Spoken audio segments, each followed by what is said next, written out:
नमस्कार। वैशाख मास के कृष्ण पक्ष में पड़ने वाली एकादशी को वरुथनी एकादशी के नाम से जाना जाता है। इस व्रत के महात्म्य को पढ़ने या सुनने से 1000 गोदान का फल मिलता है। इसका फल गंगा स्नान के फल से भी अधिक है। आज मैं आपको वरुथनी एकादशी की कथा सुनाने जा रही हूँ। कथा सुनने से पहले हाथ में तिल और फूल ले लें और कथा सुनने के बाद भगवान को प्रणाम करते हुए उनके आगे छोड़ दें।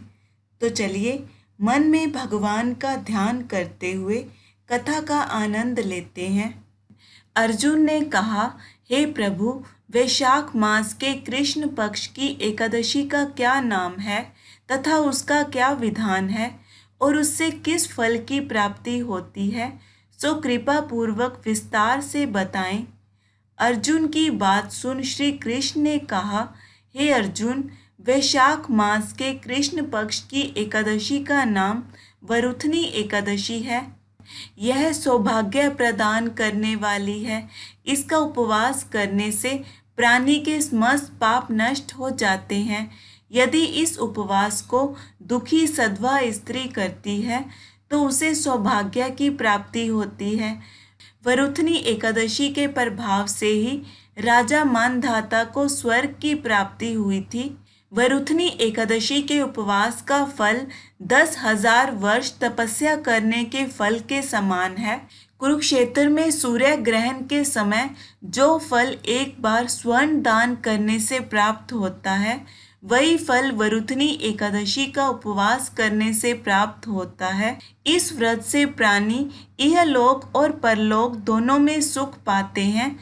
वे अंत में स्वर्ग के भागी बनते हैं। हे राजन, इस एकादशी का उपवास करने से मनुष्य को इहलोक में सुख और परलोक में मुक्ति प्राप्त होती है।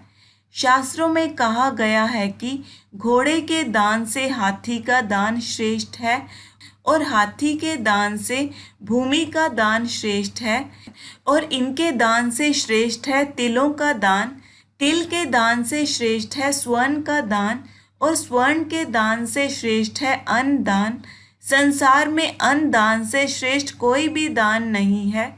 अन्न दान से पितृ, देवता, मनुष्य आदि सब तृप्त हो जाते हैं। कन्यादान को शास्त्रों में अन्न दान के समान माना गया है। वरुथनी एकादशी के व्रत से अन्न दान तथा कन्यादान दोनों श्रेष्ठ दानों का फल मिलता है। जो मनुष्य लालचवश कन्या का धन ले लेते हैं या आलस्य और कामचोरी के कारण कन्या के धन का भक्षण करते हैं, वे प्रलय के अंत तक नरक भोगते रहते हैं या उनको अगले जन्म में बिलाव योनि में जाना पड़ता है। जो प्राणी प्रेम से तथा यज्ञ सहित कन्यादान करते हैं, उनके पुण्य को चित्रगुप्त भी लिखने में असमर्थ हो जाते हैं। जो प्राणी इस वरुथनी एकादशी का उपवास करते हैं, उन्हें कन्यादान का फल प्राप्त होता है। वरुथनी एकादशी का व्रत करने वाले को दशमी के दिन से कुछ चीज़ों का त्याग कर देना चाहिए, जैसे कांसे के बर्तन में भोजन करना, मांस, मसूर की दाल, चना, कोदों, शाक, शहद, दूसरे का अन्न, दूसरी बार भोजन करना। व्रती को पूर्ण ब्रह्मचर्या से रहना चाहिए। रात को सोना नहीं चाहिए, अपितु सारा समय शास्त्र चिंतन और भजन कीर्तन आदि में लगना चाहिए। दूसरों की निंदा तथा नीच पापी लोगों की संगत भी नहीं करनी चाहिए। क्रोध करना या झूठ बोलना भी वर्जित है। तेल तथा अन्न भक्षण की भी मनाही है। हे राजन, जो मनुष्य इस एकादशी का व्रत विधान पूर्वक करते हैं, उन्हें स्वर्ग लोक की प्राप्ति होती है। इसके महात्म्य की कथा मैं आपसे कहता हूँ। एक समय नर्मदा किनारे एक राज्य था जिस पर राजा मानधाता राज किया करते थे। राजा बहुत ही धर्मात्मा थे और उनकी दानशीलता की ख्याति दूर दूर तक फैली हुई थी। वे भगवान विष्णु के अनन्य उपासक थे। एक बार राजा जंगल में तपस्या के लिए गए और एक विशाल वृक्ष के नीचे आसन लगाकर तपस्या में लीन हो गए। उसी दौरान एक विशाल जंगली भालू ने उन पर हमला कर दिया और राजा के पैरों को अपने जबड़े में दबाकर चबाने लगा। तपस्या में होने के कारण मानधाता संयम पूर्वक बैठे रहे। जब भालू उन्हें घसीटकर ले जाने लगा तो राजा ने तपस्वी धर्म का पालन करते हुए क्रोध नहीं किया और भगवान विष्णु से इस संकट से रक्षा करने की विनती की।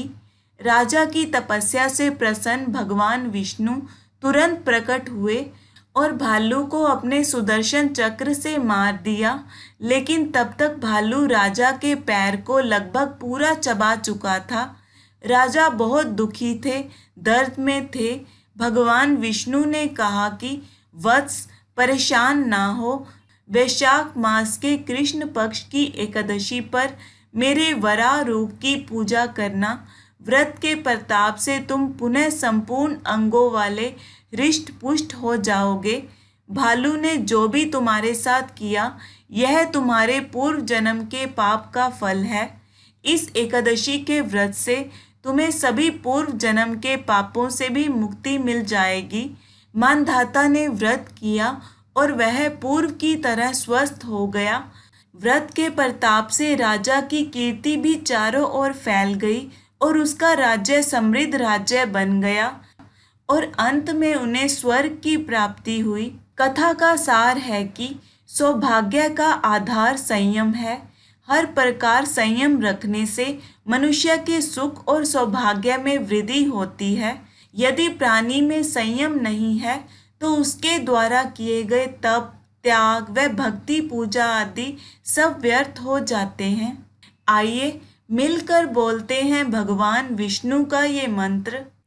शांताकारं भुजगशयनं पद्मनाभं सुरेशं विश्वधारं गगनसदृशं मेघवर्णं शुभांगं लक्ष्मीकान्तं कमलनयनं योगिभिर्ध्यानगम्यं वन्दे विष्णुं भवभयहरं सर्वलोकैकनाथम्।